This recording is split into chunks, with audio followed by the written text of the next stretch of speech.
as the question says, a light rod of length 1 meter is pivoted at its center and two masses of 5 kg and 2 kg are hung from the ends as shown in the figure. Find the initial angular acceleration of the rod, assuming that it was horizontal in the beginning. So this has been given at t equal to 0 case, right? And we need to find the angular acceleration, that is alpha. Now friends, we all know that the torque is equals to I alpha. This is the relation from where we can get alpha. Here we will be able to calculate I. But will we be able to calculate torque? Yes, we can obviously be, because we are having the weights of both of the blocks. So it is, and we know that torque is also equals to force into the perpendicular distance.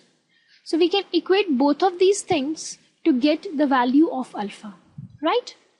Now, let this block to be block 1 and this to be block 2. Then, if we equate both of these, then we can write down F1R1 minus F2R2 equals to I alpha. What will be I?